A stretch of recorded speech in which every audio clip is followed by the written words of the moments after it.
So this is the performance chart for consistent compounders.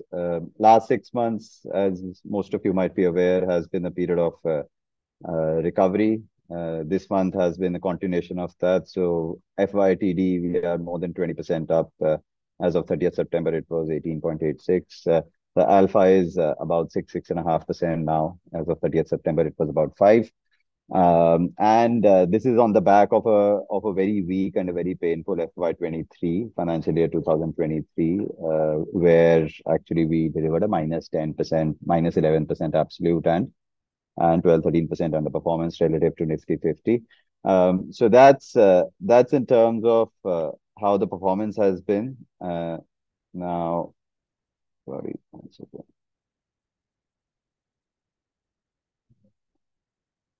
Right. Now, this is what drives performance in the long run, which is fundamentals.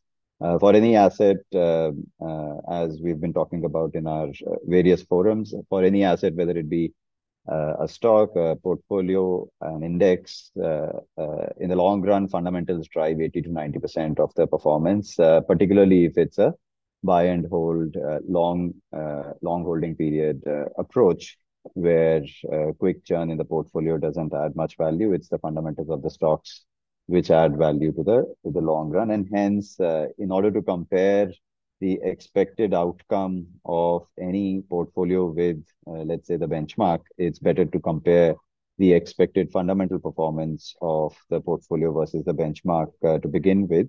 And that's why this slide becomes very relevant. The top 4 rows are consistent compounders is fundamentals, historical, versus Nifty 50's fundamentals, historical. So if you look at the return on capital employed for consistent compounders, it's about close to 40% pretty consistently, and Nifty 50's return on capital is close to 20% pretty consistently. That 20% gap is the extra cash generation of our portfolio companies versus the companies broadly on average in Nifty 50. And this extra cash generation via reinvestments drives the growth in profits and revenues, which can be compared in the PAT CAGR. PAT is profit after tax. So 5-year profit after tax, 6 to 10 percentage point higher for any 5-year period for this portfolio compared to Nifty 50. Now, that's in a sense, as I said, the driver of excess returns, the driver of even absolute returns for any asset. Going forward as well, we expect this gap to be sustained. I'll show you how it has been sustained in the more recent past. There will be periods where in the short term, the fundamentals and valuations will not move hand in hand, which was the case in FY23 and second half of FY22. There are short-term reasons for many of these occurrences. As long as we haven't made a mistake in stock selection in the portfolio, these short-term dislocations, they iron out in the long run. I'll come to that in a minute, but first and foremost, why do we say we are comfortable with the fundamental growth? Why do we say we expect, let's say, at least around 20% profit after tax compounding going forward as well in this portfolio? One of the biggest pushbacks or FAQs, frequently asked question these days from investors is that our portfolio companies are sort of going through a lot of rise in competitive intensity, and hence will their profit after tax compounding really be 20% or not? So I'll address that point first before coming to various other parts of the philosophy. This is also something we talked about in our more recently published newsletter about a week ago. This is how the competitive intensity argument is rightfully constructed in terms of the competitive intensity is rising against the stocks in this portfolio. So let's say Grasim, which is hitherto a cement player entering into paints, they made an announcement. They will fight for market share certainly against Berger and Asian as the two leaders in the paint industry. Both of them are in our portfolio. Asian Paints is one of the larger allocations in the portfolio.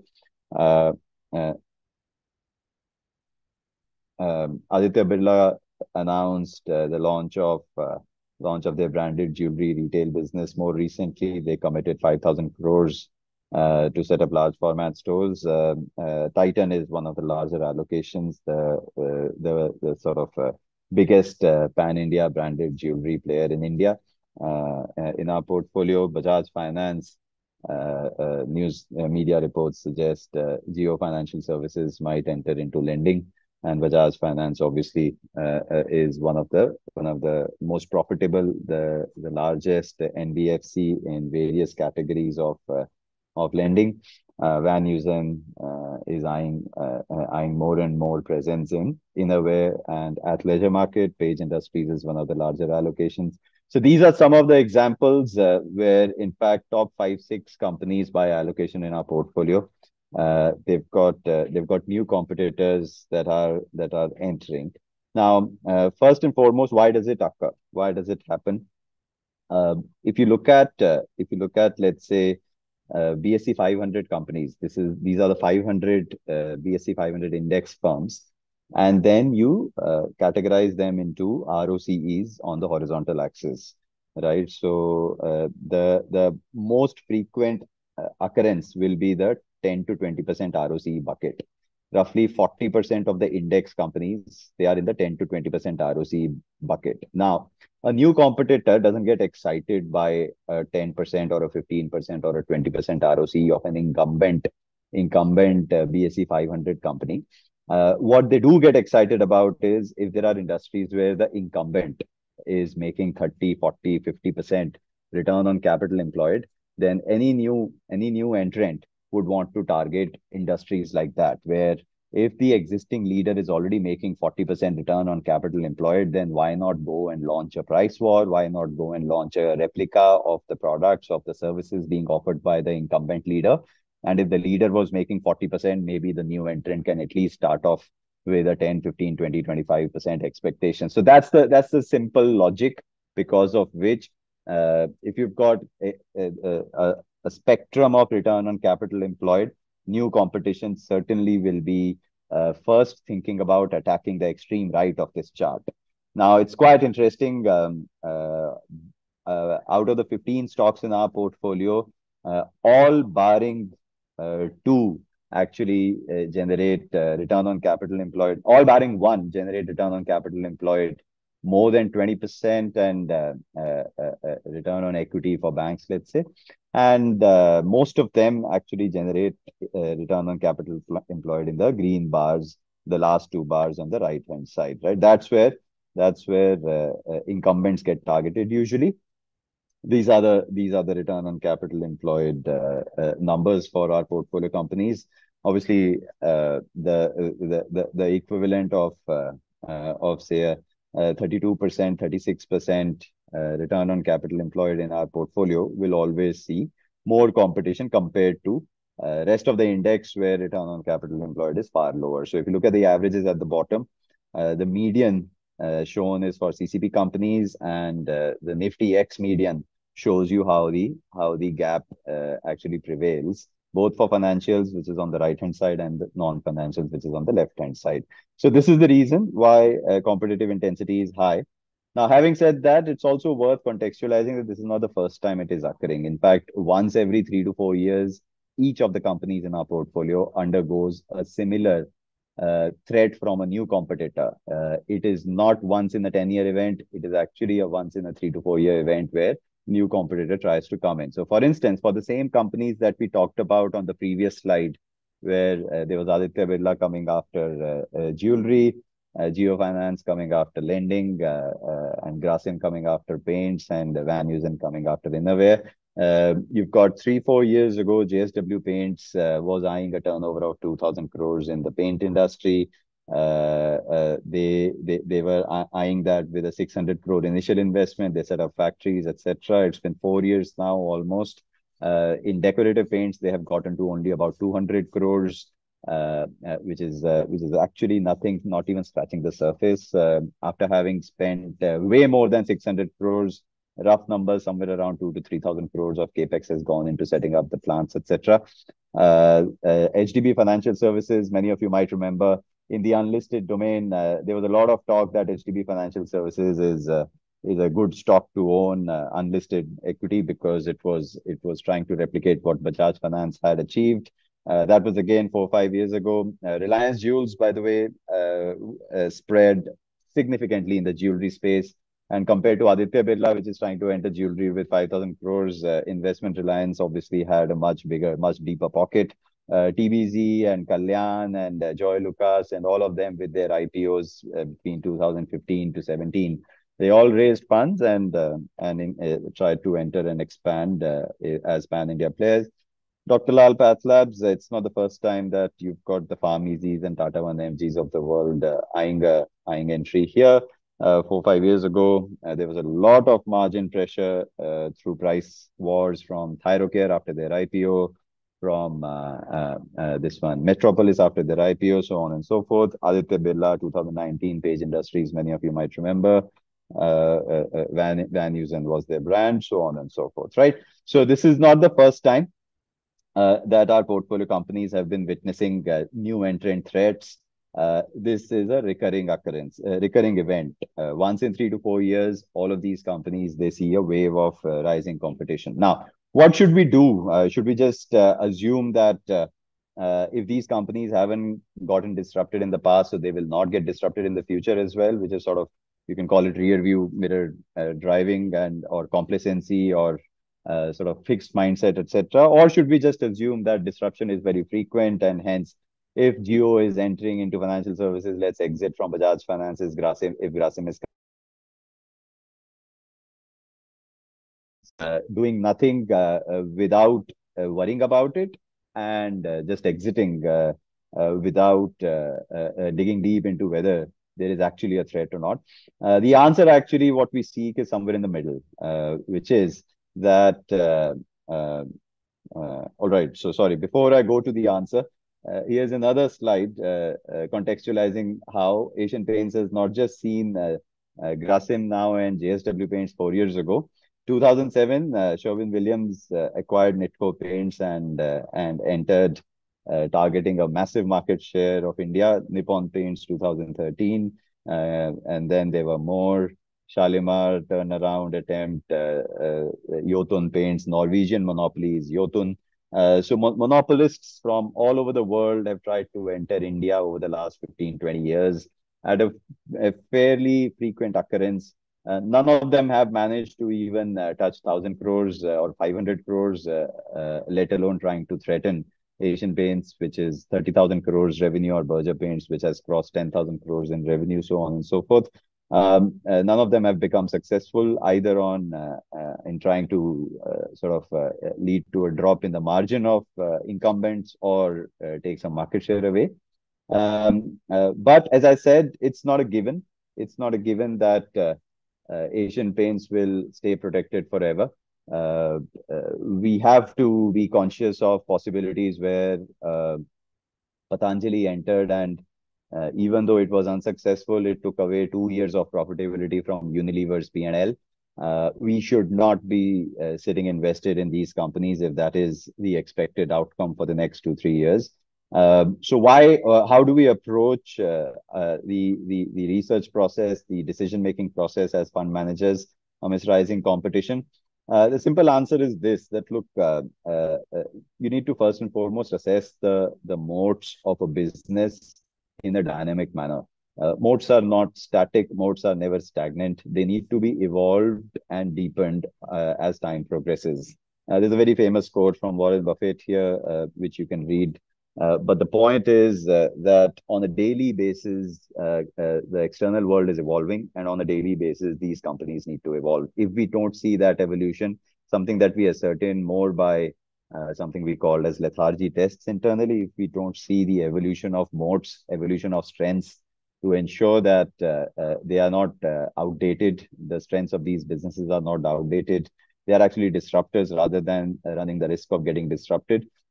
That's our day job as a team of 14 analysts in our domestic equities team.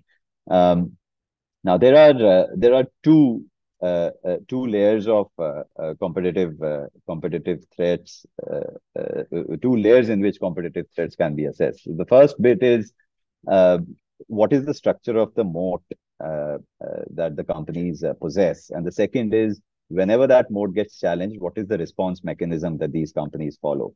Right. So this is on the first part. There are two kinds of structures of moats that some of these companies possess.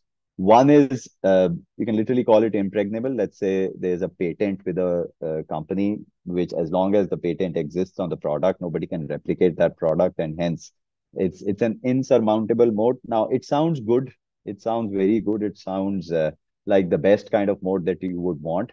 But unfortunately, that's not the most ideal way in which we want our businesses to operate, because these patents are provided by the regulators. These patents do have an endpoint in future, and ability to get more and more patents going over 5, 10, 15, 20 years is dependent on what the regulators will do, what the external environment will do in terms of allowing such patented ecosystem to exist, so on and so forth. It's in a way a, a, a dependent impregnable moat, and hence it's good to have for the time being, but not great for the very long term into the future. What's more ideal is if the evolution of the moat itself is under complete control of the company. It is not dependent on regulators. It is more dependent on the company's activities, on the capital allocation decisions. And hence, if we can assess whether the company can actually keep deepening the moats, are there signs visible or not, right? Which is where an Asian Paints, a Divi's Lab, etc., are very different from pure patented plays that we could have had in this portfolio. And the second piece is, what are the response mechanisms that these companies follow? So, for instance, some of you might be aware how JSW Paints actually even complained to the Competition Commission about response mechanisms followed by Asian Paints to JSW's aggressive practices. I mean, they said that, look, the channel has been disincentivized from stocking JSW's products.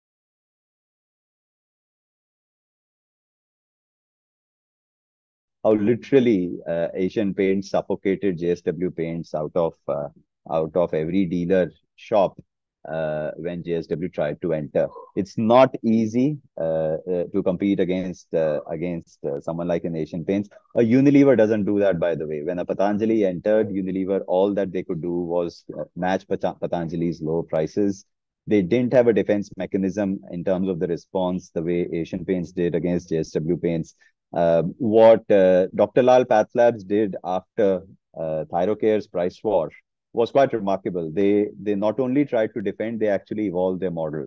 Swasth Fit as a wellness package was launched because Dr. Lal woke up to the possibility of bundled, packaged, low cost testing. And in fact, between 2017 and 23, Dr. Lal didn't take any price hike until Feb 2023. Right, for 6 long years, zero price hike as a response to ensuring that what Thyrocare tried to do, nobody can even attempt ever again successfully. So those are some kinds of response mechanisms. We need a combination of both. We need a combination of very strong moats, which gives at least 6 to 12 months of timeline available to these companies to create their responses, prepare their responses, and ensure that new entrants are not successful in sort of penetrating through the dominance and high profitability of these companies.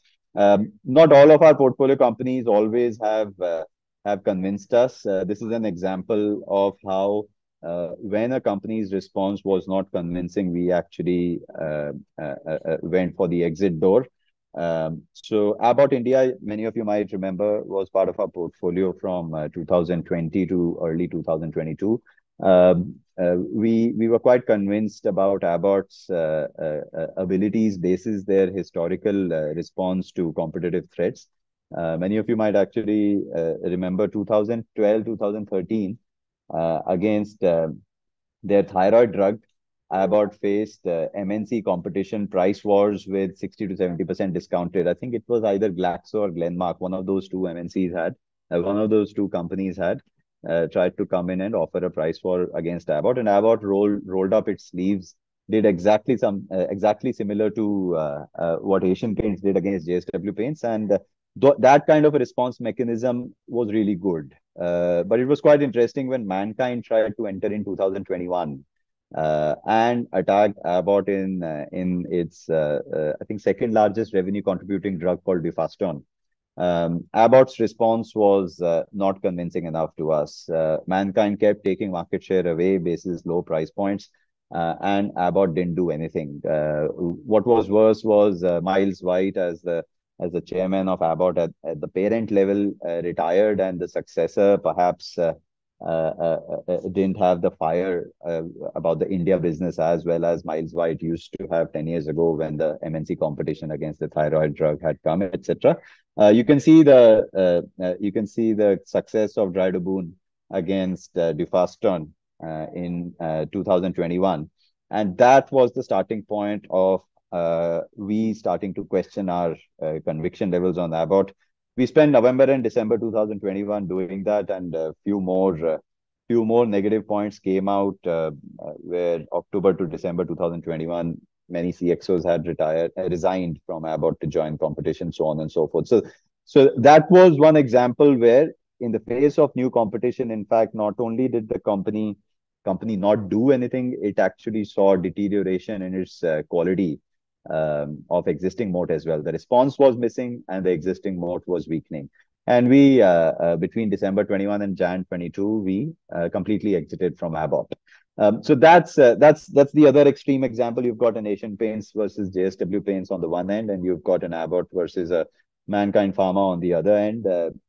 It's not a given that every story will play out like Patanjali Unilever or JSW Asian or Mankind Abbott. You have to assess, you have to understand, which is what we try to do.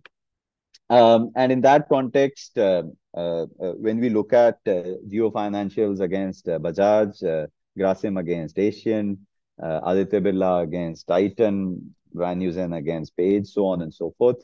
At the moment, we are fairly convinced that our portfolio companies are not at threat, but at the same time, we are not sleeping over the wheel.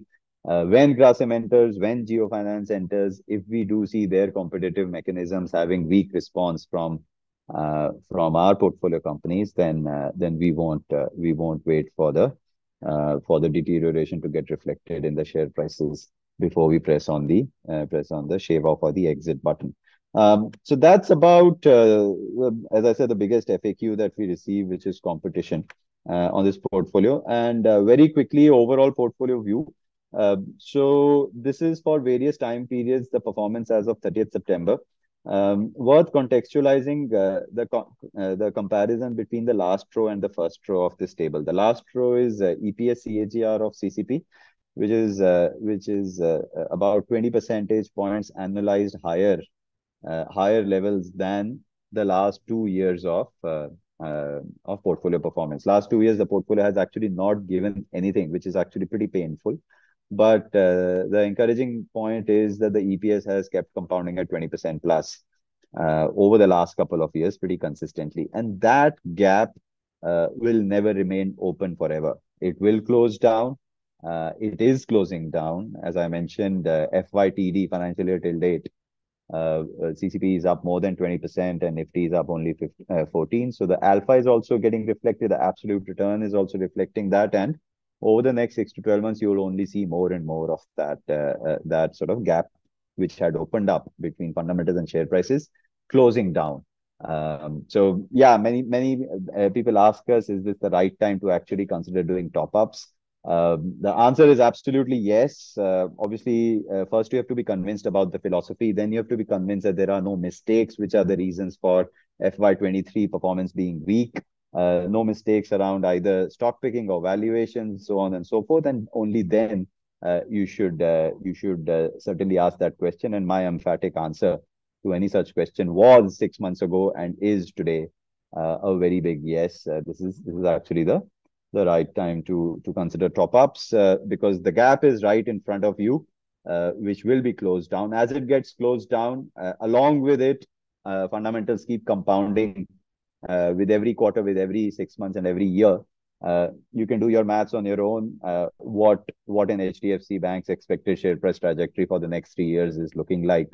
what an expected Asian Paints or Page Industries or any other company in our portfolios share price trajectory is expected to be looking like over the next 3 to 4 years, given the gap and given how fast they're compounding. So this is a quick breakthrough of that PAT CAGR of about 23% for 1Q FY24 across the portfolio, 21% of FY23. Mind you, we've tried to take out any aberration from this. So Trent was a recent addition to this portfolio, but Trent's PAT CAGR, given the pace at which it is compounding and how some of the formats like a Star Bazaar are coming out of being loss making to break even to making profits in future. The PAT CAGRs are very healthy. Also, the base was low for Trent because of the lockdowns, but that 450% isn't part of the weighted average of 21%. The 73% in 1Q isn't part of the weighted average of 23% PAT CAGR computed for the portfolio. So this 23, 21, 15, these are numbers which are actually pretty normalized, just to give you a rough ballpark estimate of how fast the earnings is progressing in this portfolio. This slide I've talked about in the past. Very quickly, as I quickly mentioned, you also need to be very convinced about the fact where valuations stand in this portfolio. So yes, FY23 was painful in terms of returns, and I'll come to the PE multiples aspect as well in a minute. But this is how any 3-year time period of CCP has looked like since inception. 3-year periods ending with the ending date of the 3-year period on the horizontal axis. Every 3-year period has been broadly between 15 and 25%, barring a couple of months towards the end of FY23, where the 3-year time period, starting point being pre-COVID and end point being end of FY23, the 3-year time period was around 10, 12%, 8, 9, 10%. But barring that period, 15 to 20% has been the band. The average is closer to the 18 to 20% promised land that we guide investors towards for this portfolio. Interestingly, when you plot that against Nifty, the picture suddenly becomes very noisy, because Nifty 3-year CAGR 3 years ago. So 3 years ago, the 3-year ending period had a CAGR of negative returns, which was non-sustainable. This was after the COVID crash, where you might remember Nifty crashed massively. Our portfolio didn't crash much. And with that as a low base starting point of Nifty, you can see the end point of the 3-year in the more recent months has been above 20-25%, which again is unsustainable. Nifty is not going to give you 20-25% CAGRs in the long run. It's not an asset class with fundamentals backing that. Whereas our portfolio companies, more or less 15 to 25% has been their 3-year CAGR outcomes. This is the PE multiple. So for those of you who worry that was FY23 weak because of high PE multiple, and hence we'll never recover from that, gap opened up between fundamentals and share prices, that's actually wrong. This is the 1-year forward PE multiple weighted average for the portfolio. It had always been around 40. It did touch 50, 55. Some of it was actually an aberration because of, let's say, a tailwind to a Divi's or a Dr. Lal from RT-PCR tests, leading to euphoria in the share prices to an extent. Some of it was aberration because a Titan or some of the other companies were not allowed to open their stores to sell their products during lockdowns, and hence the earnings were depressed. Because the earnings were depressed, there was an optical expansion in the PE multiple when you computed those weighted averages. So a lot of aberration was there in those numbers. But even if there was no aberration and the portfolio was trading at 50 times, would we have totally sold the portfolio and returned the money? Not really. Let me quickly talk about what is included in a 40 times or a 50 times PE multiple. So 40 times PE multiple, broadly speaking, is building in around 9 years of longevity of this portfolio. As in, after 9 years, these companies will stop compounding at anything more than 5%. They will either get disrupted or saturated or stagnated in terms of their fundamental progression. That is what a 40 times PE multiple is talking about. A 50 times PE multiple says not 9 years, but 10 years is the longevity baked into these share prices. Now, if you say that, look, despite all the greatness that say a Titan has or a Bajaj Finance has, if you expect Bajaj Finance to start compounding at only 5% after another 9 years or 10 years, if you expect a Titan to compound at only 5% after another 9 or 10 years, then that's actually a very, very underappreciation of their strengths. These are not companies which are sleeping off the wheel. If they were sleeping off the wheel, certainly you would have said anywhere between 5 to 8 years of longevity can be baked in given their current greatness, but thereafter, there's a lot of uncertainty that has to be baked into the price. But that is not the case, and hence that's the main call, the critical call that you have to make when you see us buying a portfolio with 40 times PE or a 50 times PE. We are telling to ourselves and to our clients that we do not believe Bajaj Finance or a Titan or a Asian Paints or a Nestle will get disrupted in the next 8 to 9 years.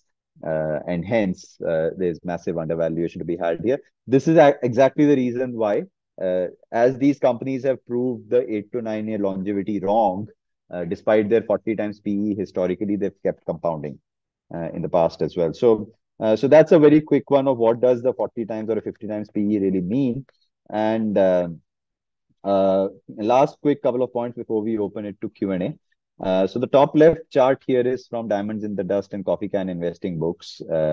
It's actually talking about CCP's philosophy returns, both in an absolute manner as well as relative to the index on a 12-month rolling basis. And the bottom left chart gives the same visualization for a 3-year rolling basis. So top left is 1 year rolling, bottom left is 3-year rolling. In a way, bottom left chart is zoomed out version of the top left chart, right? Over the last 20 years, if you were to choose any starting point on the horizontal axis as a date, and then measure CCP philosophy's performance over the next 12 months, the dotted line talks about the absolute return in that chart, and the vertical bars talk about the relative return. Vertical bars standing above the zero line is outperformance, and vertical bars hanging down below the zero line is underperformance. Benchmark used here is Sensex. Solid line is the absolute return of Sensex.